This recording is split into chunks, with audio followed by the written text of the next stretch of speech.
టీశాట్ ప్రేక్షకులందరికీ నమస్కారం. స్ఫూర్తి కార్యక్రమానికి స్వాగతం. లక్ష్యాన్ని కళ్ళతో కాదు మనస్సుతో గురిపెట్టి క్రమశిక్షణను ఆయుధంగా మార్చుకొని రాష్ట్రం నుంచి జాతీయ స్థాయికి, అక్కడి నుంచి అంతర్జాతీయ వేదికపై భారత త్రివర్ణ పతాకాన్ని రెపరెపలాడించిన యువ షూటర్ ఈరోజు మనతో పాటు టీశాట్ స్టూడియోలో లైవ్లో సిద్ధంగా ఉన్నారు. తన ప్రతిభతో తెలుగు రాష్ట్రాలకే కాదు దేశానికే గర్వకారణంగా నిలిచిన షూటింగ్ స్టార్ మన తెలంగాణ అమ్మాయి ధవళిక దేవి న్యామర్ ప్రస్తుతం మన స్టూడియోలో ఉన్నారు. దానికి స్వాగతం పలుకుతూ షూటింగ్లో తను ఏం నేర్చుకుంది, ఎలా కష్టపడింది, జాతీయ అంతర్జాతీయ స్థాయిలో వరకు వెళ్ళి మెడల్స్ ఎలా సాధించింది, తను దానికోసం ఎంత పట్టుదలతో కృషితో ముందుకు వెళ్ళింది, దీనికి సంబంధించి అన్ని విషయాలు మాట్లాడదాం. మరి మీరు కూడా తను ప్రయాణం ఎలా కొనసాగింది, తను ఇంతవరకు ఎలా రాగలిగింది, అమ్మాయిగా ఇది సాధ్యమవుతుందా అనే డౌట్స్ మీలో చాలామందికి ఉంటాయి. అవన్నీ క్లారిఫై చేసుకోవాలి అనుకున్నట్లయితే వెంటనే స్క్రీన్ మీద కనిపించే నెంబర్స్ కాల్ చేయండి. హాయ్ ధవళిక, హాయ్, ఎలా ఉన్నావు? నమస్కారం అండి, నేను బాగున్నాను. ఓకే, అసలు నీ కుటుంబ నేపథ్యం ఏంటి? నువ్వు ఎక్కడ పుట్టావు? మీ పేరెంట్స్ ఏం చేస్తూ ఉంటారు? ఒకసారి చెప్పవి. నేను కరీంనగర్లో పుట్టాను. మా అమ్మ నాన్న ఇద్దరు కూడా సాఫ్ట్వేర్ ఇంజనీర్స్ అన్నట్టు. సో మా అమ్మ వాళ్ళు కరీంనగర్ నుంచి, మా నాన్న సాగర్ నుంచి. ఓకే ఓకే, ఏం చేస్తుంటారు పేరెంట్స్? మా అమ్మ నాన్న ఇద్దరు కూడా సాఫ్ట్వేర్ ఇంజనీర్స్. అవునా? నువ్వు ఎక్కడ పుట్టావు మరి? నేను కరీంనగర్లో పుట్టాను. అవునా? ఓకే. సో ఎలా నీకు షూటర్గా అవ్వాలి అనే ఒక నేపథ్యం కానీ, అది చెయ్యాలి అనే ఆలోచన కానీ మీ పేరెంట్స్ నుంచా, లేకపోతే మీ స్కూల్లో ఎవరైనా నిన్ను ప్రోత్సహించారా, లేకపోతే నీకే ఎక్కడన్నా చూసి అరే నేను కూడా ఇలా చేయాలి అని చెప్పి అడిగావా? ఏం జరిగింది? ఎలా స్టార్ట్ చేసావు అసలు? ఫస్ట్ ఇనీషియల్గా నా లోవర్ క్లాసెస్లో నేను నా స్కూల్కి టాపర్ ఉండే. సో మా తాతయ్య తన టైం నుంచి కూడా తను స్పోర్ట్స్ వైపు, బాడీ బిల్డింగ్ వైపు, అలా ఫిట్నెస్ వైపు ఉన్నారన్నట్టు. సో తను అలా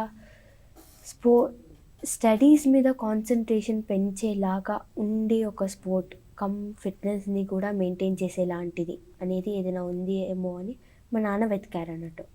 సో అప్పుడు మాకు ఇలా రైఫిల్ షూటింగ్ ఉంది అని తెలిసింది హైదరాబాద్లో, మనకి దగ్గరలో.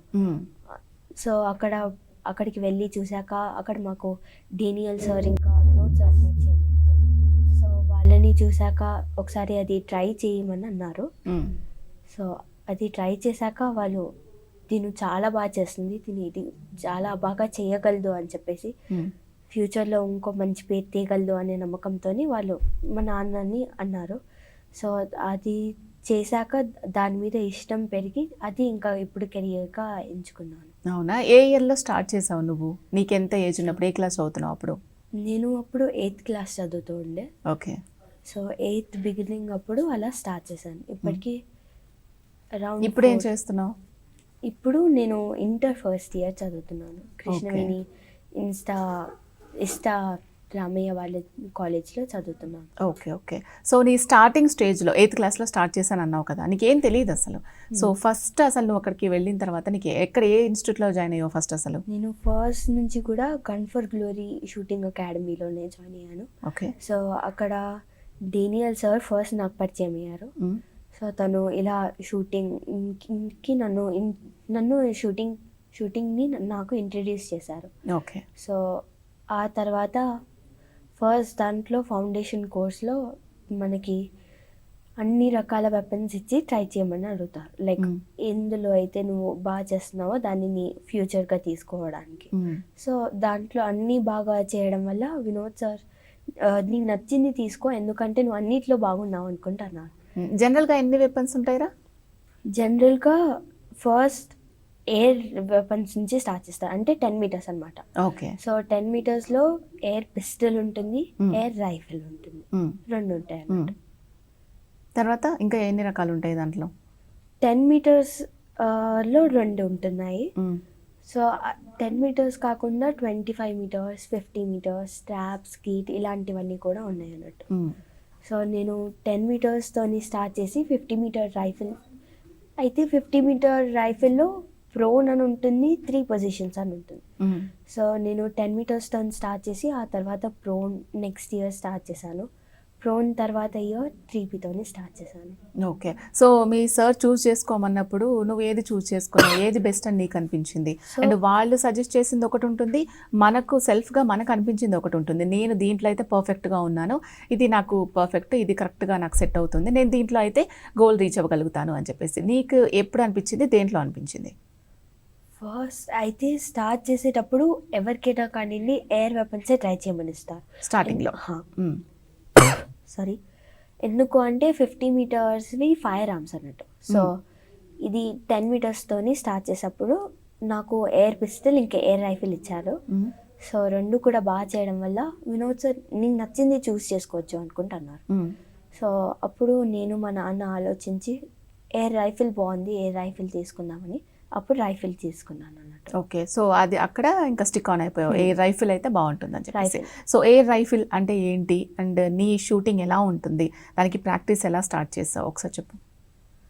ఎయిర్ రైఫిల్ అంటే సేమ్ రైఫిలే, కానీ 10 మీటర్స్ అనేవి ఎయిర్ వెపన్స్ అన్నట్టు. వాటికి ఒక సిలిండర్ ఎయిర్ ప్రెషర్తోని అవి బుల్లెట్స్ ట్రావెల్ అవుతాయి అన్నట్టు. ఓకే. సో అందువల్ల వాటిని ఎయిర్ వెపన్స్ అంటాము. అలా స్టార్ట్ చేసినప్పుడు ఫస్ట్లో నేను వీక్లీ ఒక 2 days అలా వెళ్ళేదాన్ని. తర్వాత షూటింగే కెరీర్గా అనుకున్నప్పుడు రెగ్యులర్గా వెళ్ళేదాన్ని. ఓకే. సో నువ్వు స్కూల్ మేనేజ్ చేసుకుంటూ ఈ ఇన్స్టిట్యూషన్కి కూడా వెళ్ళాల్సిన అవసరం ఉండేది కదా, అప్పటి వరకు ఒక లైఫ్ స్టైల్, 8th క్లాస్ వరకు ఉన్నదంతా ఒక లైఫ్ స్టైల్.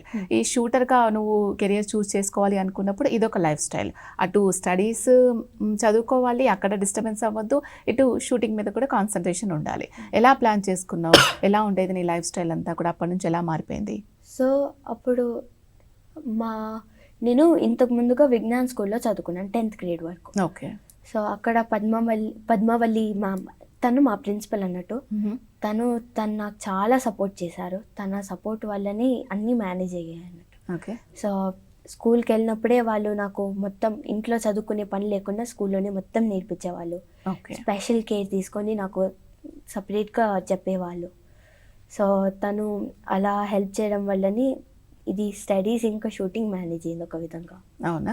ఓకే. సో నీ డే రొటీన్ అనేది ఎలా ఉంటుంది? ఇప్పుడు షూటర్ అయిన తర్వాత డే రొటీన్, మార్నింగ్ ఎప్పుడు లేస్తావు, ఏం చేస్తావు, మళ్ళీ నైట్ వరకు కూడా షూటింగ్కి వెళ్ళి ఇన్స్టిట్యూషన్కి వెళ్ళి అక్కడ ప్రాక్టీస్ చేసుకొని వచ్చి మళ్ళీ రేపు స్కూల్కి ప్లాన్ చేసుకోవాలి. సో డే రొటీన్ అనేది నీది ఎలా ఉంటుంది ఒకసారి ఎక్స్ప్లెయిన్ చేయి. యూజువల్గా కాంపిటీషన్స్ కంటే 1 month ముందు రెగ్యులర్గా వెళ్తాను, అంటే ఎవ్రీడే వెళ్తాను షూటింగ్ రేంజ్కి. సో పొద్దున్నే లేచి ఎన్ని గంటలకు లేస్తావు? అరౌండ్ 6:30కి అలా లేస్తాము. 6:30కి లేచాక తయారయ్యి కొంచెం సేపు అలా ఏమైనా పనులు ఉంటే చేసుకొని పూర్తిగా రెడీ అయిపోయి రేంజ్కి వెళ్తాను. మా ఇంటి నుంచి రేంజ్ 40 minutes అన్నట్టు. ఓకే. సో 9 o'clockకి రేంజ్లో ఉండేటట్టుగా వెళ్తాను. అంటే ప్రాక్టీస్ ఉంది, ఇంక 1 monthలో మన కాంపిటీషన్ ఉంది అని అంటే మార్నింగ్ ఈవినింగ్ 2 times వెళ్ళేదానివా? Morning to evening. Morning to evening. మరి అప్పుడు స్కూల్ కాలేజ్ మాకు మండే ఆఫ్ ఉంటుంది. ఓకే. రేంజ్కి. సో మండే స్కూల్కి వెళ్ళేదాన్ని మ్యాచెస్ ముందు. Okay okay okay. లేకపోతే ఆ టైంలో కూడా పద్మావల్లి మ్యామే మంచిగా అన్నీ మేనేజ్ అయ్యేలా హెల్ప్ చేసేవారు. Okay, right. అప్పుడు ఇన్స్టిట్యూషన్కి వెళ్ళిపోయి అప్పటి నుంచి మార్నింగ్ ఎన్ని గంటలకు స్టార్ట్ అవుతుంది? మార్నింగ్ 9:30కి అలా స్టార్ట్ చేస్తాము. 9:30 అరౌండ్ 9:30 10 o'clock అలా స్టార్ట్ చేస్తాము. మధ్యాహ్నం దాకా 50 meters చేసుకుంటాను ఫస్ట్. ఓకే. తర్వాత 1:30 to 2:30 లంచ్ బ్రేక్. లంచ్కి వెళ్ళేసి 10 metersకి వెళ్తాను. సో 10 meters ఈవినింగ్ 5 వరకు అలా చేసుకొని తర్వాత ఇంటికి వెళ్తాను. ఓకే. సో నీకు స్టార్టింగ్ స్టేజ్లో ఎలా అనిపించేది? నీకు రైఫిల్ అంటే తెలీదు, అసలు ఎలా షూట్ చేయాలో తెలీదు, దానికి మనం బాడీ స్ట్రాంగ్గా కూడా ఉండాలి, మెంటల్గా కూడా కాన్సన్ట్రేషన్ ఎక్కువ ఉండాలి, డైవర్షన్స్ అసలు ఉండొద్దు, ఇలా రకరకాలుగా ఉంటాయి. సో స్టార్టింగ్లో నీకు ఎలా ఉండేది? అండ్ నువ్వు పర్ఫెక్ట్గా గోల్ ఎప్పుడు రీచ్ అవ్వగలిగావు? ఎన్ని రోజులు పట్టింది? సో స్టార్టింగ్లో నాకు అదంతా కొత్తగా ఉన్నప్పుడు డేనియల్ సార్ ఇంకా వినోద్ సార్ వాళ్ళు ఉండి నా దగ్గర ఉండి నాకు అన్ని A to Z ఎక్స్ప్లెయిన్ చేసేవాళ్ళు అన్నట్టు. సో ఏది ఎలాంటిది ఎందుకు అవన్నీ నీట్గా ఎక్స్ప్లెయిన్ చేసేవాళ్ళు. తర్వాత నాకు సో అది షూటర్ మీద డిపెండ్ అయి ఉంటుంది, ఎంత కాలంలో గోల్ రీచ్ అవ్వగలుగుతామని. సో నేను స్టార్ట్ చేసిన కొన్ని మంత్స్కి అలా స్టేట్స్ ఉండే అన్నట్టు. ఓకే. సో స్టేట్స్ చాలా మంచిగా క్లియర్ చేశాను. నా ఫస్ట్ స్టేట్స్ 10 మీటర్స్. ఫస్ట్ టైమే క్లియర్ చేసేసావా? ఫస్ట్ అటెంప్ట్లోనే స్టేట్స్, జోనల్స్, నేషనల్స్ క్లియర్ చేసి రినౌండ్ షూటర్ అయ్యాను. ఓ, అప్పుడు అంటే ఎట్ ఏ టైం ఎలా వచ్చింది నీకు? అంటే చాలా టైం పడుతుంది కదా ప్రాక్టీస్ అవంతా చేయడానికి. నువ్వు ఎలా ప్రిపేర్ అయ్యేదాన్ని అసలు దానికోసం? సో స్టేట్స్ కంటే ముందు కొన్ని మంత్స్ ప్రాక్టీస్ చేశాను. స్టేట్స్ తర్వాత ఒక టైం క్యాప్తోని జోనల్స్ వస్తాయి అన్నట్టు. జోనల్స్, ఇండియా ఓపెన్ అలాంటివి వస్తాయి అన్నట్టు. సో అవి ఈ స్టేజ్ నుంచి గ్యాప్లో నేను ప్రాక్టీస్ చేసుకునేదాన్ని రోజు వెళ్ళి. సో ఆ తర్వాత మళ్ళీ నవంబర్, డిసెంబర్లో అలా నేషనల్స్ ఉంటాయి. సో ఆ నేషనల్స్కి వెళ్ళి ఆడొచ్చాము. ఓకే. ఇప్పుడు మనం దీనికి సంబంధించి మూవీస్ కూడా వచ్చాయి చాలా, నువ్వు చూసుంటావో లేదో మేబీ. సో ఎయిర్ రైఫిల్ అంటే ఎలా ఉంటుంది, దాని బరువు ఎంత ఉంటుంది? మనము జనరల్గానే అమ్మాయిలకి కొంచెం స్టామినా తక్కువ ఉంటుంది, సో వాళ్ళు చేయలేరు అనే అభిప్రాయం చాలా మందిలో ఉంటుంది. అసలు నీకు అట్లా అనిపించిందా? లేదండి, నాకు అలా అనిపించలేదు. మనకి అక్కడ ఫిజియోథెరపిస్ట్ కూడా ఉంటారు. సో తను మన దగ్గర ఉండి ఒకవేళ మనకి ఏమంటాం మనమంతా ఫిట్గా లేకపోతే తను మనకు గైడ్ చేస్తారు. సో ఏమేం చేయాలి, ఎలా అంటే ఫిట్గా ఉంటాము, సో ఏ ఎక్సర్సైజెస్ మ్యాండేటరీ అలా తనుండి గైడ్ చేస్తారు అన్నట్టు. ఓకే. ఎంత బరువు ఉంటుంది air rifle? Air rifle maximum air rifle అయితే 5.5 kgs ఉండొచ్చు. Okay, maximum. సో నా వెపన్ అయితే 5.3 kgs ఉంటుంది. ఓకే. So 5.3 kgs. నువ్వు రైట్ హ్యాండరా లెఫ్ట్ హ్యాండరా? సో నాది రైట్ హ్యాండ్ ట్రిగరే. ఎయిర్ రైఫిల్కి 2 హ్యాండ్స్ కూడా వాడతాం అన్నట్టు. ఓకే. సో నువ్వు ఎలా బ్యాలెన్స్ చేసుకునేదానివి? 2 హ్యాండ్స్ యూస్ చేసి ఏ పొజిషన్స్లో అయితే మనం కరెక్ట్గా గోల్ రీచ్ అవుతాము అనేది కొన్ని ఉంటాయి కదా టెక్నిక్స్ దానికి. సో ఒకసారి నువ్వు ఊరికే అట్లా ఎక్స్ప్లెయిన్ చేయగలుగుతావా ఎయిర్ రైఫిల్ చేతిలో ఉంది అన్నట్టుగా? సో ఎయిర్ రైఫిల్కి 2 చేతులు వాడతాం కదా, సో ఇలా పెట్టి షూట్ చేస్తాం అన్నట్టు. సో కోచ్ ఉండి గైడ్ చేస్తారు అన్నట్టు దగ్గరుండి. దానికి మనం బ్యాలెన్స్కి సంబంధించిన కొన్ని ఎక్సర్సైజెస్ మన ఫిజియోథెరపిస్ట్ చెప్తారు. ఓకే. సో దానికి బ్యాలెన్స్, ఇంకా షూటింగ్ అనేది మెయిన్గా మైండ్ గేమ్ అన్నట్టు. సో 90% అది బ్రెయిన్తోనే ఆడతాం అన్నట్టు. సో మనం ఎంత కామ్ గుండి కొట్టగలిగితే అంత మంచిగా షాట్ వెళ్తుంది. ఓకే. సో నీకు మళ్ళీ ఫిజికల్గా అంటే 2 హ్యాండ్స్ యూజ్ చేస్తావు, హ్యాండ్స్లో కూడా బలం ఉండాలి మనకు, అంత వెయిట్ చేయగలిగే అంత. 8th క్లాస్ నుంచి ప్రాక్టీస్ చేస్తూ ఉన్నావు. 8th క్లాస్ అప్పుడు కొంచెం చిన్నదాన్ని, ఇప్పుడు కొంచెం ఈజీ అయి ఉంటుంది నీకు, ఎందుకంటే అప్పుడే స్టార్ట్ చేసావు కాబట్టి. సో నువ్వు అది హ్యాండిల్ చేయడానికి కావచ్చు, కరెక్ట్గా గోల్ కొట్టగలిగేలాగా ఎలా ప్రాక్టీస్ చేసేదానివి, ఎంత టైం కేటాయించేదానివి, అండ్ ఆ రైఫిల్ చేతిలో ఎంతసేపు మనం హోల్డ్ చేయాల్సి ఉంటుంది మన టార్గెట్ రీచ్ అవ్వడానికి? సో మనకి మ్యాచ్ టైమింగ్ వచ్చేసి 1 hour 15 minutes. విత్ అయితే మ్యాచ్ కంటే ముందు 15 minutes సైటర్ అండ్ ప్రిపరేషన్ అన్నట్టు. సో అది మొత్తం కలిపి 1.5 hour ఉంటుంది 60 shot మ్యాచ్కి అయితే. సో ఆ టైం అంతా కూడా మనం వెపన్ పట్టుకొని ఉండాలన్నట్టు. సో మధ్యలో కావాలంటే బ్రేక్ తీసుకోవచ్చు. సో ఈ టైం అంతా కూడా మనం వెపన్ పట్టుకొని షూట్ చేయాల్సి వస్తుంది. Okay, right. ఫిజికల్గా ఏం ఎక్సర్సైజెస్ చేసేదానివి? సో ఫిజికల్గా మా ఫిజియోథెరపిస్ట్ నుండి సజెస్ట్ చేస్తారు, ఇది చేయాలి, some core related, shoulder strength రిలేటెడ్వి, బ్యాలెన్స్కి, రన్నింగ్ ఇలాంటివి చెప్తూ ఉంటారు అన్నట్టు. సో అవన్నీ మేము చేస్తూ ఉండేవాళ్ళం. సో అది షెడ్యూల్ ప్రకారం ఉంటుంది, తను ఏది సజెస్ట్ చేస్తే అది చేస్తాం అన్నట్టు. ఓకే. సో నిన్ను మీ ఫ్యామిలీలో ఎవరైనా ఉన్నారా ఇట్లా అథ్లెట్స్? అథ్లీట్స్ మా తాతయ్య బాడీ బిల్డర్ అన్నట్టు ఆ టైంలో. సో తన టైంలోనే అంటే తను ఎక్కడైనా కాంపిటీషన్స్కి అట్లా పార్టిసిపేట్ చేయలేకపోయారు. ఓకే. సో కానీ తను వాళ్ళ విలేజ్లో ఆ రెప్యుటేషన్ అనేది మెయింటైన్ చేశారు. ఓకే. సో మీ దాంట్లో కూడా నా మనవరాళ్ళు ఇట్లా ఉండాలి అని తన ఆశగా ఉండేదన్నమాట. సో ఎటువంటి సజెషన్స్ ఇచ్చేవాళ్ళు మీ తాతయ్య? మా తాతయ్య లైక్ ఇంకా స్ట్రెంగ్త్ పెంచుకోవాలి అంటే దానికి ఏమైనా ఎక్సర్సైజెస్ అలా సజెస్ట్ చేసేవారు. ఓకే. సో ఇంకా అలా ఇంకా ఏమైనా హెల్ప్ కావాలన్నా చేసేవాళ్ళు.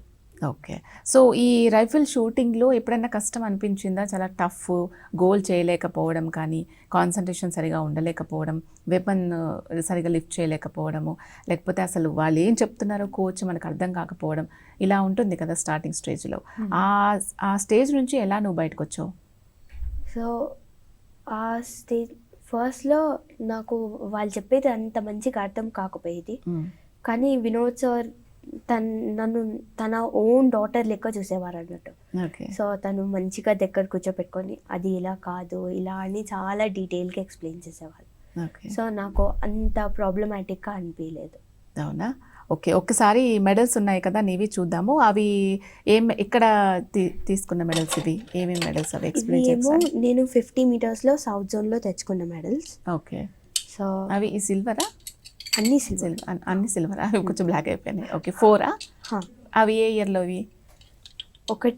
అన్నీ కూడా 2025 ఒకటి, 2024 ఒకటి. ఓకే. ఒకటి ఏమో ప్రోన్‌కి, ఒకటి ఏమో 3Pకి అన్నట్టు. ఓకే. ఓకే. రైట్. ఇంకా? ఇంకా ఇవి ఏమో నేషనల్ లెవెల్లో తెచ్చుకున్న మెడల్స్ అన్నట్టు. ఓహ్! సో ఇది కుమార్ సురేందర్ సింగ్ అని చెప్పేసి నేషనల్స్ కంటే నెక్స్ట్ లెవెల్ అన్నట్టు. ఓకే. ఓకే. సో ఈ రెండు ఇది నేషనల్స్. బ్రాంజా? ఇది బ్రాంజ్, అవి సిల్వర్. ఇవి సిల్వర్. నేషనల్ లెవెల్‌లో 3నా ఇంకా ఉన్నాయా చాలా? 3. 3. ఓకే. ఒక్కసారి పైకి లిఫ్ట్ చేసా.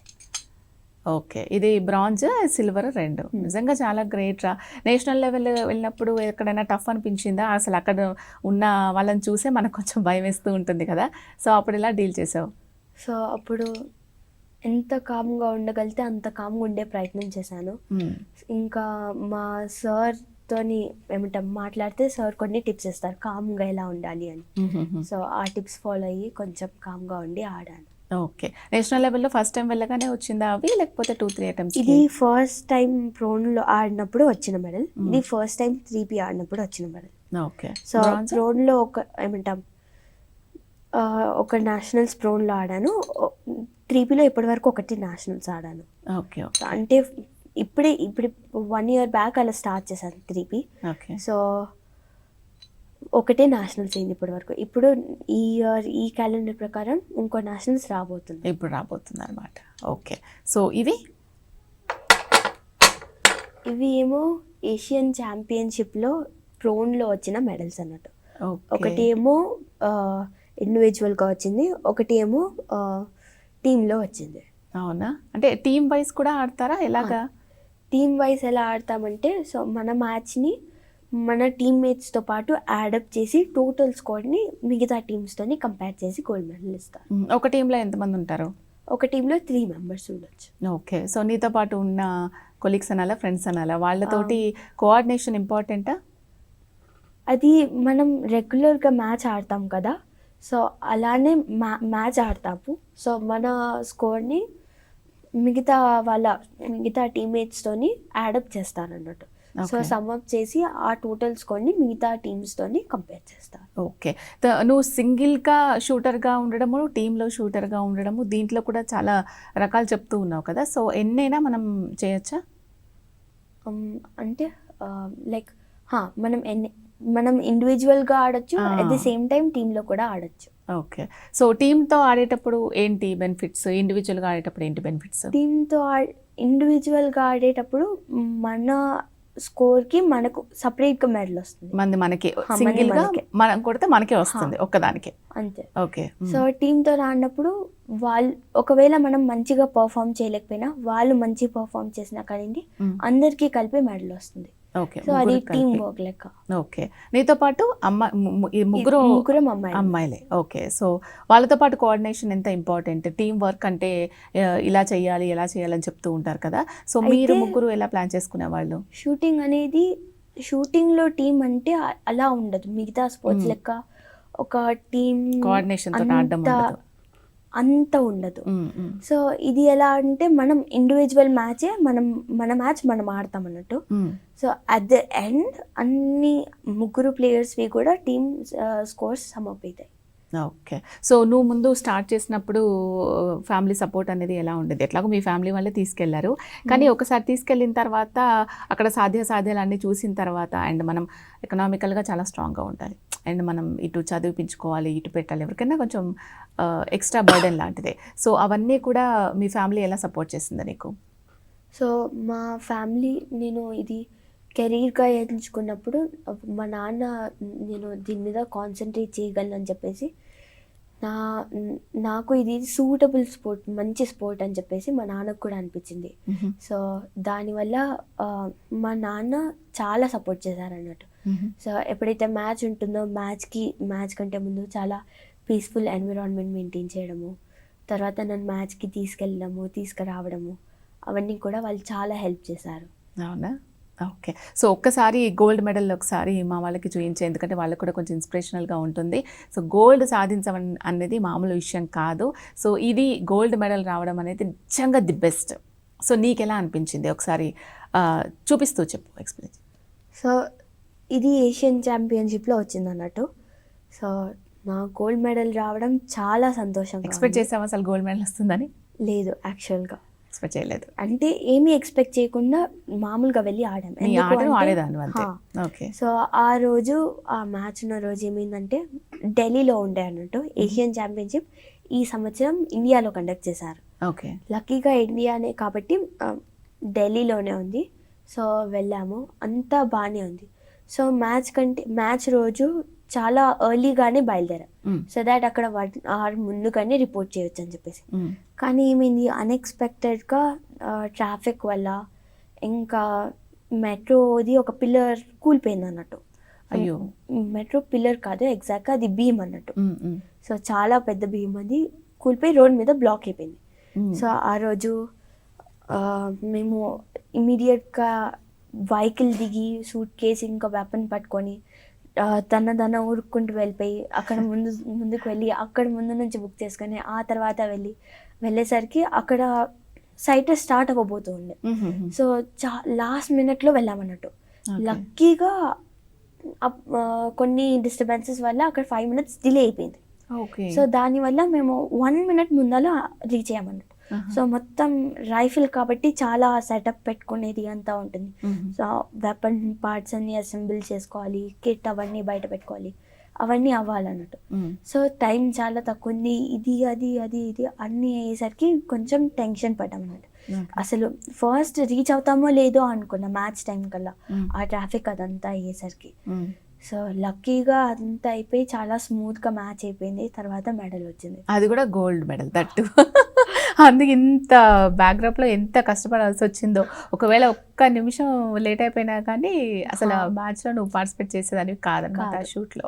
సో నిజంగా అంత టఫ్ జర్నీ చేసి కూడా నువ్వు గోల్డ్ మెడల్ సాధించావంటే మామూలు విషయం కాదు. ఎందుకంటే అప్పటి వరకు నువ్వు అసలు రీచ్ అవుతావా లేదా అదే టెన్షన్లో ఉండే నీకు.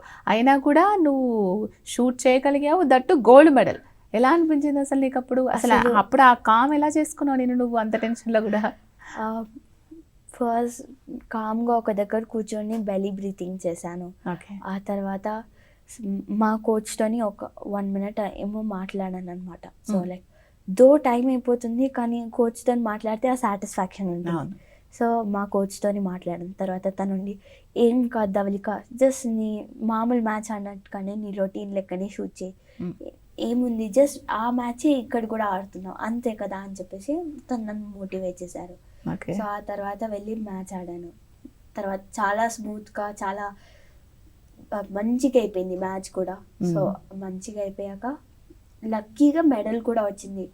ఆ తర్వాత మెడల్ వచ్చాక అది పోడియం మీదకి వెళ్ళాక చాలా హ్యాపీగా అనిపించింది, మాటల్లో చెప్పరానంత హ్యాపీగా అనిపించింది. అవునా? ఒక మెమొరబుల్ ఇన్సిడెంట్, గోల్డ్ మెడల్ రావడమే నీకు ఒక మంచి మెమరీ. దట్టు దాని బ్యాక్గ్రౌండ్లో ఇంత పెద్ద స్టోరీ జరిగింది, నిజంగా చెప్పుకోవడానికి ఒక స్టోరీ ఉండింది అనమాట. ఓకే, ఇంతకుముందు మాట్లాడుతూ నువ్వు రైఫిల్ అంతా కూడా మనము పార్ట్స్ అన్ని కూడా అసెంబుల్ చేసుకోవాలి అని చెప్పావు కదా. సో నువ్వు చేయగలుగుతావా? నీ ఎయిర్ రైఫిల్ నువ్వు మొత్తం డిస్మాండిల్ చేసేసి మళ్ళీ అసెంబుల్ చేయగలుగుతావా? నీ వెపన్ నువ్వు ఎలా డిజైన్ చేసుకోవాల్సి ఉంటుందా? మనకు సెపరేట్గా మనం పర్చేస్ చేసుకోవాల్సి ఉంటుంది. ఇప్పుడు క్రికెట్ ఉందనుకో, సపోజ్ క్రికెట్ బ్యాట్ ఎవరిది వాళ్ళకి పర్చేస్ చేసుకుంటారు, కిట్ పెట్టుకుంటారు. అట్లా ఒక్కొక్క గేమ్కి ఒక్కొక్కలాగా ఉంటుంది. సో రైఫిల్కి కూడా అంతేనా? రైఫిల్కి కూడా అంతే, కానీ మనకి ఫస్ట్లో మన అకాడమీ వాళ్ళు ప్రొవైడ్ చేస్తారు ఒక సపోర్ట్ లెక్క. సో కొంతకాలం తర్వాత మనం కొనుక్కోవాలనుకుంటే మనం కొనుక్కోవచ్చు. సో నాది ఎయిర్ రైఫిల్ ఉంది, నా పర్సనల్ రైఫిల్ ఉంది. సో పర్సన్ టు పర్సన్ అది సెట్టింగ్స్ అంటే అడ్జస్ట్మెంట్స్ అవన్నీ కూడా వేరీ అవుతూ ఉంటాయి. సో బెస్ట్ ఓన్ రైఫిల్ ఉంటే ఇంకా హ్యాపీగా ఉంటుంది అన్నమాట. సో 50 మీటర్స్ అనేది ఫైర్ ఆర్మ్. సో అది ఆ రైఫిల్ మా లైసెన్స్ వచ్చాకే కొనుక్కోవాలన్నట్టు. ఓకే. సో అది లైసెన్స్ ప్రాసెస్లో ఉంది నాది. ఇంకా లైసెన్స్ ప్రాసెస్లో ఉందంటే దానికి కూడా అప్లై చేసావు అనమాట. నీ రైఫిల్ని మనం అసెంబుల్ చేయాలి అండ్ డిస్మాండిల్ కూడా చేయాలి. సో మనం జనరల్గా చాలామంది ఎక్స్పర్ట్స్కి ఎవరైతే షూటర్స్ ఉంటారో వాళ్ళందరికీ కూడా చెప్తూ ఉంటారు, నువ్వు ఇంత ఫ్రాక్షన్ ఆఫ్ టైంలో అసెంబుల్ చేయాలి, డిస్మాండిల్ చేయాలి, నీ రైఫిల్ మీద నీకు ఇట్లా పట్టు ఉండాలి, ఇవన్నీ కూడా చెప్తూ ఉంటారు కదా. నిజంగా అవన్నీ అవసరమా? నువ్వు ఎంత టైంలో ఫస్ట్ స్టార్ట్ చేసావు? అది మొత్తం డిస్మాండిల్ చేయాలన్నా కూడా అసెంబుల్ చేయాలన్నా కూడా జనరల్గా ఒక షూటర్కి ఎంత టైం ఇస్తారు? సో జనరల్గా మనకి 3 position match timing 1 hour 45 minutes అన్నట్టు. సో ఫస్ట్లో అది 1 hour 30 minutes ఉండేది. మనకి ఈ ఇయర్ రూల్స్ చేంజ్ అవ్వడం వల్ల 1 hour 45 minutes ఉంది. సో ఎర్లియర్గా నేను షూటింగ్ స్టార్ట్ చేసిన కొత్తలో 3 పొజిషన్స్లో నాకు టైం సరిపోయేది కాదు. ఓవరాల్గా చేయడంలో నేను టైం మేనేజ్ చేసుకోవడంలో చాలా పూర్గా ఉండేదాన్ని. సో తర్వాత రెగ్యులర్గా మా కోచ్ సపోర్ట్తోనే నేను ప్రాక్టీస్ చేసుకునేదాన్ని. ఆ తర్వాత ప్రాక్టీస్ చేసుకున్నాక నాకు ఇప్పుడు టైం సరిపోతుంది అన్నట్టు. ప్లస్ దాంతోపాటు ఇంకా 15 minutes యాడ్ చేయడం వల్ల ఇప్పుడు టైం చాలా సఫిషియెంట్గా పీస్ఫుల్గా ఉంటుంది అన్నట్టు. అవునా? ఓకే. నేను చాలాసేపటి నుంచి అడదాం అనుకున్నాను యాక్చువల్గా. నీ లెఫ్ట్ ఐలో వచ్చేసి ఏదో బాల్ లాగా ఉండింది, ఏమైందిరా దానికి? అది పుట్టుమచ్చ అన్నట్టు. సో నా బర్త్ నుంచి అదంతే ఉంది. అంటే ఎట్లా లోపల లేకపోతే ఐ బాల్ మీద? అది ఐ వైట్ పార్ట్లో క్లోజ్ చేస్తే లోపలికి వెళ్ళిపోతుంది. సో ఏంటి అది పుట్టుమచ్చ? ఓకే. అంటే చిన్నప్పటి నుంచి చిన్నప్పటి నుంచి ఉండిందా? అంటే ఏం చెప్పారంటే దాని గురించి అసలు? సో మా నాన్నగారి ఫ్రెండ్ ఎల్వి ప్రసాద్లో ఒక మేజర్ డాక్టర్ అన్నట్టు. సో తన దగ్గరికి వెళ్ళి కన్సల్ట్ చేశాను ఇది అబ్జర్వ్ చేసినప్పుడు. సో తనేమన్నారంటే ఇది మామూలుదే, జస్ట్ పుట్టుమచ్చ లాంటిదే. సో ఏమీ కంగారు పడాల్సిన అవసరం లేదు. ఇన్ కేస్ అది తీయించుకోవాలి, అది ఉండడం వల్ల అయితే ఏం ప్రాబ్లం లేదు. అది విషన్కి కూడా ఏం ప్రాబ్లం అవ్వదు కూడా. సో ఇన్ కేస్ అది తీయించుకోవాలి అనుకుంటే అది ఇంటర్ అయిపోయాక లేకపోతే కాలేజ్ అయిపోయాక తీయించుకోవచ్చు, లేదు అనుకున్నా ఉంచుకున్నా కానీ నో ప్రాబ్లం అని చెప్పారు. ఓకే. సో దాంతో విజన్కి అయితే ఏ ప్రాబ్లం లేదు. ఒక్కసారి పైకి చూడు. సో నీకు బాల్ మీదే ఉంది, వైట్ వైట్ దాని మీద, బ్లాక్ దాని మీద? వైట్ దాని మీద ఉంది. వైట్ దాని మీద అంటే లోపలే, కన్ను లోపల ఉంది. సో దాంతో నీకు ఎప్పుడు ఏం ప్రాబ్లం అనిపించలేదా? వాష్ చేసుకున్నప్పుడు కానీ ఎక్కడన్నా వెళ్ళేటప్పుడు కానీ ఏం ప్రాబ్లం లేదు విజన్తో? సో జనరల్గా మనం షూట్ చేసేటప్పుడు మనకి స్పెక్స్ ఇస్తారు కదా, షూట్ చేసేటప్పుడు సో మనం ఒక ఐతోనే షూట్ చేయగలుగుతాం. ఎందుకు అంటే ఒక ఐతోని షూట్ చేసినప్పుడు మనకి ఫోకస్ ఎక్కువ ఉంటుంది కాబట్టి. సో నేను రైట్ హ్యాండ్ ట్రిగర్ చేస్తాను కాబట్టి నాది రైట్ ఐ ఏమంటాం డామినెంట్ ఐ అన్నట్టు. సో అంటే లెఫ్ట్ ఐ క్లోజ్ అయిపోయి ఓన్లీ రైట్ అయ్యా? లెఫ్ట్ ఐకి మనకి ఐ బ్లైండర్ అని ఉంటుంది. సో ఆ బ్లైండర్ పెట్టుకొని షూట్ చేస్తాం అన్నట్టు. మనకి సైట్ ఉంటే అప్పుడు మనం అది లెన్స్ పెట్టుకొని షూట్ చేయవచ్చు. అంటే మనకి సైట్ ప్రాబ్లం ఉన్నా కూడా షూటర్ అవ్వచ్చు, నో ప్రాబ్లం, దానికి ఏం ప్రాబ్లం లేదనమాట. సో విజన్ అనేది ఎంత పర్ఫెక్ట్గా ఉండాలి? విజన్కి సంబంధించి నువ్వు ఎటువంటి జాగ్రత్తలు తీసుకున్నావు? చాలా మంది హెల్దీ హ్యాబిట్స్ ఉండాలి అని చెప్తున్నా. అసలు నువ్వు వెజిటేరియన్ నాన్ వెజిటేరియన్? నేను వెజిటేరియన్. ఓకే. నువ్వు ఎంత మరి కావాల్సిన ప్రోటీన్స్ కానీ ఇవన్నీ కూడా ఎలా అందుతున్నాయి నీకు? చాలా మందిలో డౌట్స్ ఏంటంటే మంచి ప్రోటీన్ ఫుడ్ తీసుకుంటేనే హెల్తీగా ఉంటాం, దట్టు షూటర్ అంటుంది అని అంటూ ఉంటారు చాలా మంది. సో నువ్వేం చెప్తావు? ప్లాంట్ బేస్డ్ ప్రోటీన్స్ ఉంటాయి, సో అవి తీసుకుంటాను. ఇంకా పన్నీర్ కూడా తీసుకోవచ్చు అన్నట్టు. ప్లస్ మనకి న్యూట్రిషన్ ఉంటారు. సో మనం 6 monthsకి ఒకసారి అలా బ్లడ్ టెస్ట్ చేసుకొని ఆ రిపోర్ట్స్ మనం తనకి చూపిస్తే తను మనకి ఏమైనా సజెస్ట్ చేస్తారు. ఓకే. సో, చాలామంది ఏంటి అనంటే వెజిటేరియన్స్‌లో ఎక్కువగా ఫుడ్ ప్రాబ్లమ్ అవుతుంది అని అనుకుంటూ ఉంటారు. నాన్ వెజిటేరియన్ ఫుడ్ తీసుకుంటే మంచిది అని ఆలోచన ఉంటూ ఉంటుంది. అలా ఏం కాదు. కంప్లీట్‌గా వెజిటేరియనే.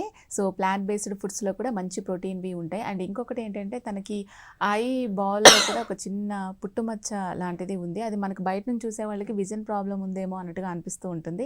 బట్ అలా ఏం కాదు. అండ్ దట్ టూ తను వెదర్ చేంజ్ వల్ల ఒక 2, 3 డేస్ నుంచి ఫీవర్‌తో కూడా సఫర్ అవుతుంది. అంటే ఇవన్నీ ఎందుకు చెప్తున్నానంటే, చాలామంది ఏదన్నా గోల్ రీచ్ అవ్వాలి అని అనుకున్నప్పుడు నాకు చాలా రకాల ప్రాబ్లమ్స్ ఉన్నాయి. నేను చేయలేను. అండ్ ఆర్థికంగా ప్రాబ్లమ్ ఉండడం అది సెకండరీ. కానీ ఇట్లాంటి సెల్ఫ్ డిసిప్లిన్ లేకపోవడం, కాన్సంట్రేషన్ లేకపోవడం, పట్టుదల లేకపోవడం, దట్టు నువ్వు ఒక అమ్మాయివి అని చెప్పి బయట నుంచి ఇలా రకరకాలుగా అంటూ ఉంటారు. సో, అవన్నిటిని కూడా దాటుకుంటూ ఒక మంచి షూటర్‌గా అవ్వచ్చు అనేది ఎగ్జాంపుల్‌గా తను చేసి చూపిస్తుంది. దట్టు మన తెలంగాణ రాష్ట్రం నుంచి ఈ మధ్య కాలంలో చాలా ఎక్కువ మంది వస్తూ ఉన్నారు. సో, నువ్వు చాలా మందికి ఇన్స్పిరేషనల్. సో, నీలాగా ధవళికలాగా ఎవరైనా మంచి షూటర్‌గా అవ్వాలి అని అనుకుంటున్నట్లయితే మీకు చాలా డౌట్స్ ఉంటాయి. మరి నేను కూడా ఒక షూటర్‌గా అవ్వాలి అని అనుకుంటున్నాను. మంచి పేరు సంపాదించాలనుకుంటున్నాను. ఫ్యూచర్‌లో ఇదొక కెరియర్‌గా నేను చూజ్ చేసుకోవాలనుకుంటున్నాను. ఒక స్ట్రాంగ్ అమ్మాయిగా, స్ట్రాంగ్ వుమెన్‌గా నేను అవ్వాలి అని అనుకుంటున్నాను. మరి దానికి డౌట్స్ ఉంటాయి కదా! ఆ డౌట్స్ ఏమైనా క్లారిఫై చేసుకోవాలి అనుకున్నట్లయితే వెంటనే స్క్రీన్ మీద ఉన్న నంబర్స్‌కి కాల్ చేసి మీ డౌట్స్ అన్నీ కూడా క్లారిఫై చేసుకోవచ్చు. యాహ్! ధవళిక నేను ఇంతకుముందు మాట్లాడినట్టు చాలామంది ఎకనామికల్‌గా చాలా స్టేబుల్‌గా ఉండాలి. అప్పుడే మనం ఇట్లాంటి ఒక స్పోర్ట్స్ యాక్టివిటీ చేయగలుగుతాము. చదివించడమే చాలా కష్టం. దట్టు ఇంకా ఇది యాక్టివిటీ దట్టు అమ్మాయికి అని చాలామంది అనుకుంటూ ఉంటారు. సో, మీ పేరెంట్స్ ఎప్పుడైనా అలా ఫీల్ అయ్యారా? అండ్ ఎకనామికల్‌గా అనేది స్ట్రాంగ్‌గా ఉండడం అనేది ఎంత అవసరం అంటావు? షూటింగ్ లాంటి స్పోర్ట్‌లో ఎకనామికల్‌గా స్ట్రాంగ్‌గా ఉండడం అనేది అవసరం. హ్మ్. ఎందుకు అంటే అది చాలా ఎక్స్‌పెన్సివ్ స్పోర్ట్. హ్మ్. సో, మా అమ్మ, నాన్న నేను అలా ఎప్పుడూ అనుకోలేదు. ఎందుకు అంటే వాళ్ళు నా ఆ కాన్సంట్రేషన్‌ని చూసి కానియండి, ఇది కానియండి, వినోద్ సార్‌ని చూసి కానియండి, వాళ్ళకి ఆ నమ్మకం ఉంది. ఏదైనా మంచిగా చేస్తాను. హ్మ్. ప్లస్ అందులోనూ మెడల్స్ రావడం వల్ల వాళ్ళకి ఎప్పుడు కూడా అలా అనిపియదు. ఓకే. దట్ నేను ఇంతకుముందు మీ మదర్‌తో మాట్లాడినప్పుడు చెప్పారు. తన జాబ్ కూడా క్విట్ చేశాను నీకోసం అని చెప్పేసి. సో, అది కూడా చాలా తన డెడికేషనే. నీతో పాటు ట్రావెల్ చేయాలి అంటే ఒక పర్సన్ కంపల్సరీ ఉండాలి. అవును. సో, అది మీ మదర్ నీకోసం చేసిన సాక్రిఫైస్. సో, దానికి నువ్వు ఎంతో మంచి ప్రతిఫలం తీసుకొచ్చావు. హ్యాపీ. సో, తను జనరల్‌గా ఏం చేస్తూ ఉండేవాళ్ళు? ఎందుకు తను క్విట్ చేయాల్సొచ్చింది జాబ్ నీకోసం? తను యాక్చువల్‌గా సాఫ్ట్‌వేర్ ఇంజినీర్ అన్నట్టు. హుహు. సో, తను జాబ్ ఎందుకు క్విట్ చేయాల్సొచ్చింది అంటే, ఇలా లీవ్స్ కూడా ప్రాబ్లమ్ అవుతాయి కదా! హ్మ్. సో, మ్యాచ్‌కి వెళ్ళినప్పుడల్లా ఒక 10-15 డేస్ కనీసంలో కనీసం ఉండాల్సొస్తుంది. హ్మ్. సో, మ్యాచ్ వెన్యూలో. హ్మ్. అక్కడ ఉన్నప్పుడు అక్కడ రోజు వెళ్ళి రావాల్సొస్తూ ఉంటుంది హ్మ్. రేంజ్‌కి. హ్మ్. సో, అన్ని సార్లు అంత లీవ్ ఎవరైనా ఇవ్వాలి అంటే కొంచెం ప్రాబ్లమే. అవును. సో, దానికోసం అని చెప్పేసి తను ఎందుకు ఇంత ఆహ్, ఏమంటాం ఇంత ఆలోచించడం ఎందుకు అని చెప్పేసి తను జాబ్ వదిలేసారు. సో, నీతో పాటే ఫుల్ టైమ్ నేను తీసుకెళ్ళడం, హ్మ్. తీసుకురావడం, నీతో పాటు కాంపిటీషన్స్‌కి వెళ్ళడం అన్నీ కూడా ఇప్పుడు అవునండి. మీ మదర్ ఎక్కువ సపోర్ట్. అంటే మీ ఫాదర్ కూడా వస్తారు. సో, మీ మదర్ కూడా. మీరెంతమంది? నీతో పాటు ఇంకెంతమందున్నారు? హ్మ్. మా ఫ్యామిలీలో మీ ఫ్యామిలీ అంటారా? అంటే నీ బ్రదర్, సిస్టర్స్ ఇంకెవరు? నాకొక తమ్ముడున్నాడు. ఓకే. మా అమ్మ, నాన్న, నేను, మా తమ్ముడు, మా తాతయ్య, మా బామ్మ కలిసి ఉంటాం. అందరూ కలిసే హ్మ్. ఉంటారు. సో, మీ తమ్ముడు ఏం చేయాలనుకుంటాడు? తనేమన్నా మా స్పోర్ట్స్‌లో ఉన్నాడా? తమ్ముడు బాక్సింగ్‌లో ఉన్నాడు. ఓహ్! సో, మీ తాతయ్య ఇన్‌స్పిరేషన్ తను తాతయ్య బాక్సర్ ఇన్‌స్పిరేషన్. అవుతున్నాడనమాట. ఓకే. సో, చాలామంది కష్టం కఠినమైన దీక్షలాగా చేస్తేనే ఒక షూటర్స్ లాగా లేకపోతే ఒక స్పోర్ట్స్ మెన్ లాగా కాగలుగుతామని అనుకుంటూ ఉంటారు. హ్మ్. ఒక స్పోర్ట్స్ ఏదైనా చేయాలి మనం అనంటే ఆ స్పోర్ట్స్ మెన్‌కి, స్పోర్ట్స్ వుమెన్‌కి, స్పోర్ట్స్ గర్ల్‌కి ఉండాల్సిన బెస్ట్ క్వాలిటీస్ ఏంటి?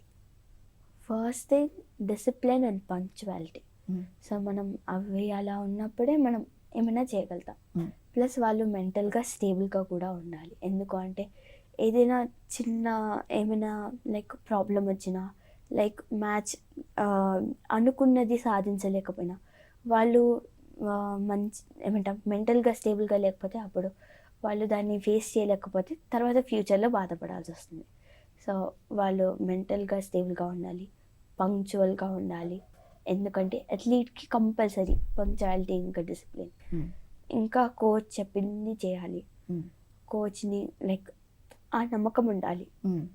ఇంకా వాళ్ళ టెక్నిక్ ఫాలో అవ్వాలి. ఏ సిట్యుయేషన్ వచ్చినా కానియండి, వాళ్ళ టెక్నిక్‌ని మర్చిపోవద్దు. షార్ట్ ప్రాసెస్ కానివ్వండి, ఏదైతే అంటామో షూటింగ్లో అయితే షార్ట్ ప్రాసెస్, మ్మ్. మిగతా వాటిలో అయితే ఇంకేమైనా. సో వాళ్ళ టెక్నిక్ని మర్చిపోకుండా ఉంటే వాళ్ళకి సక్సెస్ అనేది గ్యారంటీ. ఓకే. నీ రైఫిల్ని వచ్చేసి నువ్వే డిస్మాండిల్ చేసి మళ్ళీ అసెంబుల్ చేసుకోగలుగుతావా? చేయగలం. అదే చెయ్యాలా లేకపోతే ఎవరైనా సపోర్ట్ తీసుకుంటావా? లేదు, మనది మనమే చేసుకోవాలన్నట్టు. ఎంత టైంలో చేయగలుగుతున్నావు? ఫస్ట్లో ఎంత So, టైం పట్టేది? ఫస్ట్లో చాలాసేపు పట్టేది నాకు. మ్మ్. ర్యాండమ్గా అయితే ఒక 10 to 15 minutes మినిమం పట్టేది నాకు. ఒక 3 పొజిషన్స్లో మనం position to position change చేసుకోవాలన్నట్టు. Hmm. So నాకు ఎర్లియర్ చాలా టైం పట్టేది, కానీ తర్వాత ఈచ్ పొజిషన్కి డిఫరెంట్ పీసెస్ అరేంజ్ చేసుకున్నాము. సో దానివల్ల టైం చాలా సేవ్ అయింది. అంతేకాకుండా అది రోజు ప్రాక్టీస్ చేయడం వల్ల అది అలవాటు అయింది. సో ఇప్పుడు టైం కూడా మేనేజ్ చేసుకోగలుగుతున్నాను. ఒకప్పుడు 15 minutes 20 minutes అలా టైం పట్టేది. ఇప్పుడు రెగ్యులర్గా ప్రాక్టీస్ చేయడం వల్ల టైం కొంచెం తగ్గి ఉండొచ్చు. ఇప్పుడు ఎంత టైంలో అసెంబుల్ చేయగలుగుతున్నావు? ఇప్పుడు అలా Fam- టైం పెట్టుకోమన్నమాట. సో మ్మ్. ఒక మనం ఫైనల్స్ ఉంటాయన్నమాట మ్మ్. 3 పొజిషన్స్లో. మ్మ్. సో దాంట్లో 22 minutesలో 10 shots నీలింగ్ మ్మ్. కొట్టి ప్రోన్లోకి చేంజ్ చేసుకొని ప్రోన్లో సైటర్ తీసుకొని 10 shots కొట్టి తర్వాత ప్రోన్ నుంచి స్టాండింగ్కి చేంజ్ చేసుకొని స్టాండింగ్లో కూడా సైటర్స్ తీసుకొని రెడీగా ఉండాలి. So Okay. ఈ 22 minutesలో మొత్తం చేంజ్ ఓవర్ 3 పొజిషన్స్ది కూడా అయిపోతుంది. సో ఫస్ట్లో నాకు అసలు ఈ టైం అనేది సరిపోయేది కాదు. మ్మ్. అంత టైం అయిపోయాక కూడా నేను ఇంకా చేంజ్ చేస్తూ ఉండేదాన్ని. ఓకే. సో ఇప్పుడు రెగ్యులర్గా ప్రాక్టీస్ చేయడం వల్ల టైం సరిపోతుంది. ఓకే. సో నువ్వు షూట్ చేసినప్పుడు బుల్ఐ షూట్ అనేది ఉంటుందా దీంట్లో కూడా? బుల్సై షూట్ అనేది ఉంటుంది కదా. సో ప్రతిసారి కూడా బుల్సై కోసమే ట్రై చేసేదానివా? అండ్ ట్రై చేయాలి కూడా చాలా మంది చెప్తూ ఉంటారు కదా, అది సాధ్యపడుతుందా? అలా మనం బుల్సై కొట్టాలి అని అంటే ఎంత కాన్సన్ట్రేషన్ ఉండాలి, ఎంత ప్రాక్టీస్ ఉండాలి, ఎంత డెడికేషన్ ఉండాలి? బుల్సై కొట్టాలి అంటే మనకి ఏదైనా చేయాలి అంటే కూడా మనకి ఒక టెక్నిక్ అనేది, ఒక ప్రొసీజర్ అనేది ఉంటుంది. మ్మ్. సో మనం ఇన్నర్ 10కి ఏం చేయడం కంటే మన టెక్నిక్ మీద ఫోకస్ చేస్తే ఖచ్చితంగా అది బుల్సైకే తగులుతుంది. ఓకే. నువ్వే టెక్నిక్ ఫాలో అవుతావు జనరల్గా?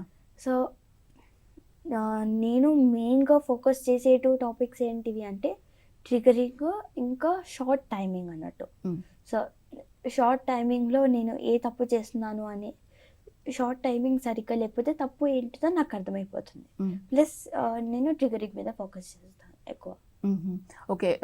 మనం 10 shots చేస్తాం కదా, 10 shotsలో బుల్స్ అయిపోకుండా వేరే నెంబర్స్లలో వెళ్ళిపోయింది అనుకో కొంచెం నర్వస్ అవుతాం మనం. కానీ ఆ నర్వస్ నుంచి బయటకు వచ్చి ఇమీడియట్గా మనం ట్రై చేయాలి. సో ఆ టైంలో ఎలా ఉంటుంది జనరల్గా స్టేటస్, మైండ్ స్టేటస్ ఎలా ఉంటుంది? నేనేం యూజువల్గా ఏం చేస్తానంటే ఇప్పుడు పాత షాట్ అనేది పాస్ట్, అవును. ఇప్పుడు మనం కొట్టేది ఇప్పుడు మన కరెంట్ షాటే మనకి ఇప్పుడు ఇంపార్టెంట్. మ్మ్. సో పాత దాన్ని మర్చిపోయి, ఒకవేళ పాత దాంట్లో ఏమైనా తప్పు చేసి నాకు తెలిసింది అనుకోండి, మ్మ్. ఈసారి అది చేయకుండా ఉండే ప్రయత్నం చేస్తాను. ప్లస్ ఈ షాట్ కొత్తది కాబట్టి మళ్ళీ బిగినింగ్ నుంచి అంతా కామ్గా సేమ్ షాట్ రిపీట్ చేస్తాను అన్నట్టు. ఓకే. సో ఇప్పుడు చాలామంది చాలా గ్రామీణ నేపథ్యం నుంచి కూడా వస్తూ ఉంటారు. వాళ్ళకి చాలా టఫ్ ఏమో అని అనుకుంటూ ఉంటారు. దట్టు అమ్మాయిలు ఇప్పుడు ప్రతి దాంట్లో రావాలి అని అనుకుంటూ ఉన్నారు కదా. సో వాళ్ళు ఒకవేళ రావాలి అని అంటే ఎక్కడ జాయిన్ అవ్వచ్చు, వాళ్ళ టైం ఎలా కేటాయించాలి, అండ్ స్టడీస్కి ఎంత టైం కేటాయించాలి, ఎంత సపోర్టివ్గా ఉండాలి, ఎలా ఒకవేళ సింగిల్గానే ఎవరైనా రావాలనుకుంటున్నారు నిన్ను చూసి ఇన్స్పైర్ అయ్యి, వాళ్ళకి ఏం చెప్పాలనుకుంటున్నావు నువ్వు? సో వాళ్ళు ఎక్కడ జాయిన్ అవ్వచ్చు అంటే నాది హైదరాబాద్, నేను హైదరాబాద్లో ప్రాక్టీస్ చేసుకున్నాను కాబట్టి సో నేను మా కోచ్నే రిఫర్ చేస్తాను. తను కూడా చాలా మంచి కోచ్ అన్నట్టు, హై పర్ఫార్మెన్స్ ట్రైనింగ్ కోసం తను కోచింగ్ ఇస్తారు అన్నట్టు. సో నేను వినోద్ సార్నే రిఫర్ చేస్తాను, కన్ఫర్ గ్లోరీనే రిఫర్ చేస్తాను. మన దగ్గర అన్నీ కావాల్సిన ఫెసిలిటీస్ ఉండడం వల్ల నేను జిఎఫ్జీనే రిఫర్ చేస్తాను అన్నట్టు. Okay, right. ఒక కోచ్ అనేది ఏ స్పోర్ట్స్కైనా కూడా కోచ్ అనేది ఎంత ఇంపార్టెంట్? కోచ్ అనే అతను దేనికైనా ఇంపార్టెంట్. ఎందుకు అంటే మనం ఫస్ట్లో వచ్చినప్పుడు మనకు అది ఏంటిదో తెలియదు, ప్లస్ మనం అది ఎలా చేయాలి మనం అవేమీ తెలియదు. సో కోచ్ ఉండడం వల్ల ఏమవుతుందంటే అవన్నీ నేర్చుకుంటాం. అవే కాకుండా మనకి ఇంకేమైనా టెక్నిక్స్, టిప్స్ అలాంటివి ఏమైనా ఉంటాయి కదా. సో ఇంకా బెటర్గా ఇంకా ఇంప్రూవ్ చేసుకోవాలంటే సో దానికి మన కోచే హెల్ప్ చేయగలరు. ఓకే. సో గోల్డ్ మెడల్ మనం ఇండియా తరపున తీసుకుంటున్నాం అనంటే ఒక ప్రౌడ్ మూమెంట్ కదా! ఏదైనా స్పోర్ట్ జరిగినప్పుడు మన జెండా రెపరెపలాడుతూ ఉంటుంది అందరికంటే ముందు. సో నిజంగా గూస్ బంప్స్ వచ్చే అదనమాట. ఆ సిట్యుయేషన్స్‌లో నీకు ఎలా అనిపించింది? ఒక గోల్డ్ మెడల్ సాధించావు, మన ఇండియా ఫ్లాగ్ రైజ్ అవుతూ ఉంది అందరికంటే ముందు అనంటే ఎలా అనిపించింది ఆ టైంలో? నాకు ఆ టైంలో చాలా చాలా హ్యాపీగా అనిపించింది. ఎందుకు అంటే నాకు చాలా ప్రౌడ్‌గా కూడా అనిపించింది. అప్పుడు ఆ మూమెంట్‌లో గోల్డ్ మెడల్ వచ్చిన కంట్రీ ఫ్లాగ్‌ది యాంథమ్ కూడా పాడతారన్నట్టు. అవును. అందరితోని కూడా పాడిస్తారు. హ్మ్. సో అందరూ నిల్చొని మనకలా ఆ సెల్యూట్ రెస్పెక్ట్ చేస్తూ. సెల్యూట్ చేస్తూ, ఆ రెస్పెక్ట్ ఇస్తూ ఉంటే చాలా చాలా హ్యాపీగా అనిపించింది. మాటల్లో చెప్పలేనంత సంతోషంగా అనిపించింది. అండ్ దట్ ఏంటంటే మన అమ్మాయి ఇక్కడ నుంచి వెళ్ళి ఒక మంచి స్పోర్ట్‌లో ఇంత చిన్న వయసులోనే సాధించింది అని అంటే మనందరికీ కూడా ఇండియన్స్ అందరికీ కూడా ప్రౌడ్ మూమెంట్. సో వచ్చిన తర్వాత ఎటువంటి నీకు ప్రశంసలు అందాయి? ఏం చెప్తూ ఉండేవాళ్ళు? ఎటువంటి సజెషన్స్ ఇచ్చేవాళ్ళు? ఇంకా ఏం సాధించాలి అని చెప్పేవాళ్ళు? ఏం ఎక్స్‌పెక్ట్ చేసేవాళ్ళు? ఫస్ట్ అక్కడి నుంచి వచ్చాక ఫస్ట్ నేను మా రేంజ్‌కి వెళ్ళానన్నట్టు. ఓకే. సో అక్కడ అందరూ చాలా హ్యాపీగా ఉన్నారు. అందరూ నన్ను కంగ్రాచ్యులేట్ చేశారు. ఆ తర్వాత నెక్స్ట్ వినోద్ సార్ ఉండి ఇంకా ఇంతే మనం 3Pకి కూడా అప్లై చేద్దాము. 3Pలో కూడా మనం మంచి మ్యాచెస్ ఆడదాము. సో దాంతోని మనకేమైనా ఛాన్సెస్ ఉంటాయి అనుకుంటా అని చెప్పారు. ఓకే. సో ఇన్ని మ్యాచెస్ ఆడావు. దాదాపుగా ఎన్ని మ్యాచెస్ ఆడుంటావు నువ్వు ఇప్పటి వరకు? చెప్పలేనండి, చాలా చాలా ఆడావు. కౌంట్ ఎప్పుడు చేసుకోలేదు. జస్ట్ నీ గోల్ అంతా ఒక కాంపిటీషన్ ఉంది. వెళ్ళి ఆడి రావడం అంతే. సో ప్రతి దాంట్లో కూడా. ఫైనల్ గోల్ నాది ఏంటిది అంటే ఎప్పటికైనా ఒలింపిక్స్ ఆడాలి అని. Okay. Final game. Final goal. ఒలింపిక్‌లో మెడల్. అవునా? ఓకే. ఓకే. సో నువ్వు తప్పకుండా అది సాధిస్తావని అనుకుంటున్నావు. ఎందుకంటే నువ్వు నీ డెడికేషన్, నీ కాన్సంట్రేషన్, ప్రతి ఒక్కటి కూడా మాకు క్లియర్‌గా నీ విజన్ అర్థమైపోతుంది కాబట్టి నువ్వు తప్పకుండా ఒలింపిక్స్‌లో కూడా నువ్వు మంచి మెడల్ కొట్టి తీసుకొస్తావు.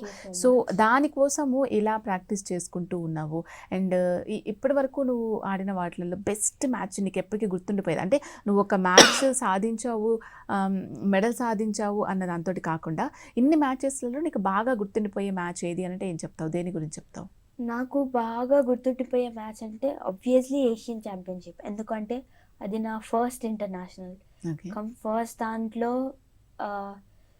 జర్నీ దానికి ఆ మ్యాచ్ వెన్యూకి వెళ్ళి ఆ దారిలో చాలా ప్రాబ్లమ్స్ ఫేస్ అయ్యామన్నట్టు.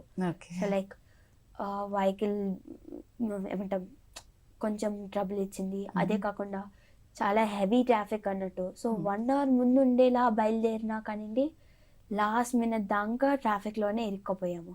తర్వాత అన్‌ఎక్స్‌పెక్టెడ్‌గా మెట్రో బీమ్ కూడా పడిపోయేసరికి ఇంకా వేరే ఆప్షన్ లేక మొత్తం వెహికల్స్ అన్నీ జామ్ అయిపోయాయి. అసలు బయట అడుగు పెట్టే ప్లేస్ కూడా లేదు. కానీ సమ్‌హౌ ఆ రోజు పేపర్ డైరెక్ట్ స్టెప్ వేసి మా సూట్ కేస్ ఇంకా ఒక సూట్ కేస్ ఉంటుందన్నట్టు ఎక్కడికెళ్ళినా ఓకే. షూటింగ్‌కి సంబంధించింది. ఆ సూట్ కేస్ ఇంకా వెపన్ బాక్స్ పట్టుకొని ఉరుక్కుంటే ఇంకా బయలుదేరిపోయాం. ఆ తర్వాత నెక్స్ట్ జంక్షన్ దాకా అంతే వెళ్ళిపోయి ఆ నెక్స్ట్ జంక్షన్‌లో మళ్ళీ బుక్ చేసుకొని ఆ మిగతా జర్నీ వెళ్ళామన్నట్టు. సో లాస్ట్ మినిట్‌లో అక్కడికెళ్ళి ఎలా అవుతుందేమో అనుకున్నా కానివ్వండి, చాలా స్మూత్‌గా మ్యాచ్ అయిపోయి ఫస్ట్ ఇంటర్నేషనల్‌లో ఫస్ట్ మెడల్స్ వచ్చేసాయి. సో దానికి చాలా చాలా హ్యాపీగా ఉన్నాం. నిజంగా తప్పకుండా గుర్తుండిపోతుంది. ఎందుకంటే ఇంత టఫ్ టాస్క్ ఫేస్ చేస్తూ వెళ్ళావు కాబట్టి నీకు గోల్డ్ మెడల్ వచ్చిన దానికంటే కూడా ఈ ఇన్సిడెంట్‌తోనే ఎక్కువ గుర్తుండిపోతుంది. సో ఎంత స్మూత్‌గా జరిగినా కూడా ఈ జర్నీలో ఏదో ఒక స్ట్రగుల్ మనం ఫేస్ చేసి ఉంటాం.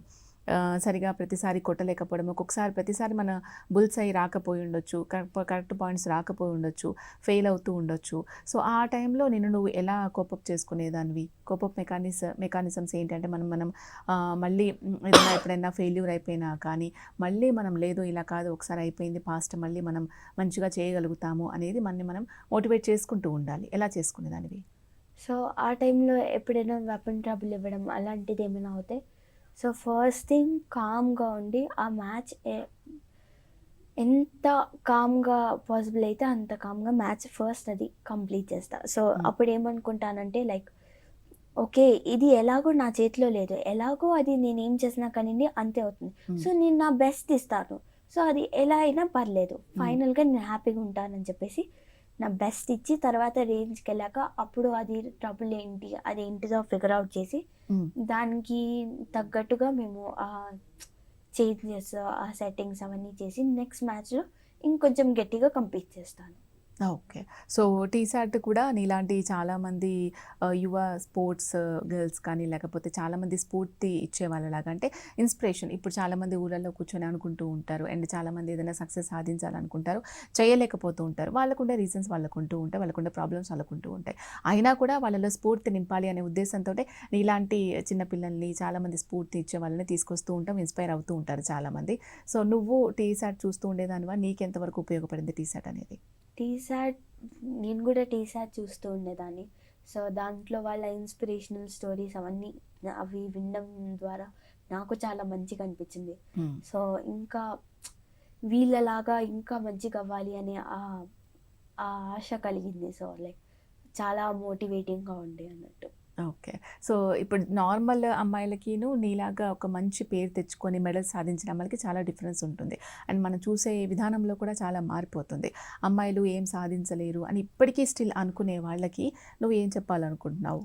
అలాంటిది ఏది కూడా ఉండదు. సో మనం ఏదైనా పట్టుదలతో సాధించాలి అని ఒక్కసారి డిసైడ్ అయితే ఏదైనా సాధించి చేయగలం. అది చాలామంది కూడా మనకు చూపిస్తున్నారు. ఒకవేళ వాళ్ళు చేయగలిగితే మనం కూడా చేయగలం అన్నట్టే. సో దానికి మనకు సపోర్ట్ కూడా మనకు ఖచ్చితంగా దొరుకుతుంది. ఇలాంటి మా వినోద్ సార్ లాంటి వాళ్ళు ఉంటే చాలా బాగుంటుంది. ఓకే. జనరల్‌గా మనకొక డ్రీమ్ రోలర్ ఉంటారు. ఎవరైనా అంటే డ్రీమ్ రోలర్ లాగా తనలాగా అవ్వాలి నేను. లేకపోతే నాకు ఆ స్పోర్ట్స్ మ్యాన్ ఇష్టం. వీళ్ళలాగా పేరు తెచ్చుకోవాలి. వీళ్ళలాగా మంచిగా పర్ఫార్మ్ చేయాలి అని. నీకెవరు? నాకు నా ఇన్స్పిరేషన్ అంటే మా తాతయ్య. మా తాతయ్యలా ఒక రిమార్కబుల్ పర్సన్‌గా ఉండాలి అని. ఆ తర్వాత మా కోచ్ వినోద్ సారే. ఎందుకంటే తన టైంలో అవి ఏమీ లేకుండా కూడా తను ఇంటర్నేషనల్ ఛాంపియన్‌గా ఉన్నారు. సో దానికి తను చాలా కష్టపడ్డారు. మా తాతయ్య కూడా ఆ టైంలోనే తను ఫిట్‌నెస్ మీద అంత శ్రద్ధ చూపించి తను ఒక చాలా చేంజ్ తెచ్చారన్నట్టు. ఓకే. సో వాళ్ళలా ఉండాలి అని. వాళ్ళలాగా ఉండాలి. వాళ్ళు ఎప్పుడెప్పుడు నీకు గైడెన్స్ ఇస్తూనే ఉంటారా? ఇది ఇలా చేసావు, ఇది ఇలా ఉండాలి. అండ్ చాలా మందికి ఇంకొకటి ఏంటంటే చిన్న వయస్సులోనే ఇంత సక్సెస్ చూసిన తర్వాత వాళ్ళకి ఒకలాంటి ఇది వచ్చేస్తుంది. సో తర్వాత వాళ్ళు సరిగ్గా పర్ఫార్మ్ చేయలేరు అనేది కూడా చాలా మందిలో ఉంటూ ఉంటుంది. సో మేబీ కొంతమందిలో నిజం అవుతూ ఉండొచ్చు. నీకు ఎప్పుడైనా అలా అనిపించిందా? నేను మంచి సక్సెస్ సాధించాను. నాకేంటి నేను ఇంతకంటే ఇంకేం చేయాలి అని అలా రావద్దు అసలు యాక్చువల్‌గా. నీకు ఎప్పుడైనా అలా వచ్చిందా? వస్తే మీ పెద్దవాళ్ళు ఎలా సపోర్ట్ చేసేవాళ్ళు? ఎప్పుడు రాలేదు. ఎందుకు అంటే ఫైనల్ నా అల్టిమేట్ గోల్ ఏంటిదంటే ఒలింపిక్స్ ఆడాలి అని. సో అది అంత పెద్ద గోల్ ఉండగా ఇదంతా లైక్ నథింగ్ అన్నట్టే. సో దానికి మా నాన్న కూడా ఎప్పుడు సపోర్టివ్గా ఉంటారు. ప్లస్ ఇలాంటి థాట్స్ కూడా ఎప్పుడు రావన్నట్టు. అవునా? ఓకే. సో జనరల్‌గా ఒక ఇండోర్ షూటింగ్స్ చేస్తూ ఉంటే అవుట్‌డోర్ షూటింగ్స్ కూడా ఉంటూ ఉంటాయి కదా! ఏది ఎలా ఉంటుంది? ఏ టైంలో అయితే బావుంటుంది? అండ్ వెదర్ కూడా దానికి సపోర్ట్ చేయడం ఇంపార్టెంటా? ఏ టైంలో అయితే మనం బాగా పర్ఫార్మ్ చేయగలుగుతాం? ఇప్పుడు స్టడీస్ ఉన్నాయి ఫర్ సపోజ్. ఎర్లీ మార్నింగ్ చదివితే అంత కామ్‌గా ఉంటుంది. అందరూ నిద్రపోతారు. వెదర్ అంతా కూడా వేరేలాగా ఉంటుంది కాబట్టి కాన్సంట్రేషన్ ఎక్కువగా ఉంటుంది అంటూ ఉంటారు. సో షూటర్‌కి కూడా అలాంటివి ఏమన్నా టైమింగ్స్ ఉంటాయా? ఏదైనా చేయాలి అంటే early morning is the best time. Mornings are the best అన్నట్టు. ఓకే. ఏ పని చేయాలన్నా. సో షూటింగ్లో ఇండోర్ అవుట్డోర్ ఉంటాయి. మనకి 10 మీటర్స్ అనేది ఇండోర్ స్పోర్ట్ అన్నట్టు. 10 మీటర్స్ ఎయిర్ వెపన్ కాకుండా ఏ ఫైర్ ఆర్మ్ అయినా కానీ అవుట్డోర్ అన్నట్టు. సో మనకి ఓపెన్ ఏరియాలో ఉంటుంది అన్నట్టు టార్గెట్ అవన్నీ. సో ఇంతకుముందు మాట్లాడుతూ రైఫిల్ ఎప్పుడైనా ట్రబుల్ ఇస్తే కొంచెం ప్రాబ్లమ్ అవుతుంది అంటే జనరల్‌గా రైఫిల్ ఇచ్చే ట్రబుల్స్ ఏంటి? ఎటువంటి ప్రాబ్లమ్స్ ఇస్తుంటుంది అది? అంటే సమ్ టైమ్స్ మాల్ ఫంక్షన్ అవ్వచ్చు.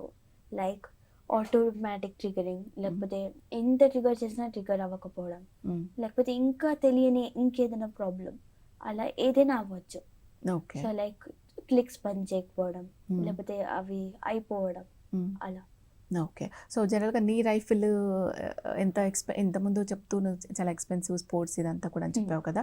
సో ఎంత ఉంటుంది జనరల్‌గా నీ రైఫిల్? జనరల్‌గా 10 మీటర్ రైఫిల్ అయితే నేను తీసుకుంది సమ్ 4 lakhs ఆ రేంజ్‌లో తీసుకున్నాను అన్నట్టు. సో అది సేమ్ మనకి ఇప్పుడు మోడల్స్ అన్నీ ఉంటాయి కదా, అలానే వెపన్స్లో కూడా మోడల్స్ ఉంటాయి అన్నట్టు. సో మోడల్ టు మోడల్ కూడా ప్రైజెస్ అనేవి సమ్ టైమ్స్ వేరీ అవుతూ ఉంటాయి. ఓకే. సో ఒక వెపన్ నీకు ఎన్ని ఇయర్స్ వరకు అది మనము యూజ్ చేయొచ్చు? అది నాకు అంత ఐడియా లేదు. నాకు తెలిసి యాక్చువల్గా అయితే వెపన్ సిలిండర్ మీద ఒక ఎక్స్పైరీ డేట్ ఉంటుంది, అది 10 years వరకు వాడచ్చు అని ఉంటుంది. సో నాకు తెలిసి 10 years దాకా వాడచ్చేమో, లేకపోతే 5 years. ఓకే. లేకపోతే కొత్త మోడల్ ఏమైనా వస్తే ఇంకా షిఫ్ట్ అవ్వాలి అనుకుంటే షిఫ్ట్ అడ్వాన్స్డ్ మోడల్స్ ఏమైనా ఉంటాయి. ఓకే. సో ఇప్పుడున్న చాలా రకాల సోషల్ మీడియాలో చాలా రకాల advanced courses and advance techniques అన్నీ కూడా చెప్తూ ఉన్నారు. ఈ రైఫిల్ షూటింగ్కి సంబంధించి నీకు సోషల్ మీడియా ఏ విధంగా ఉపయోగపడుతుంది? రైఫిల్ షూటింగ్కి సంబంధించి నేను Information సోషల్ మీడియా కోసం.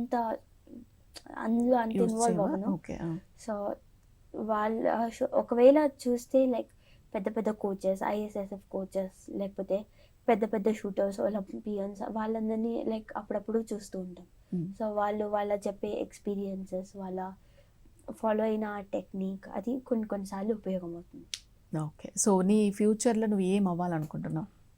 ఫ్యూచర్లో నా ఫైనల్ ఇంకా అల్టిమేట్ గోల్ అయితే ఒలింపిక్ మెడలిస్ట్, అంతే. ఒలింపిక్స్. ఓకే.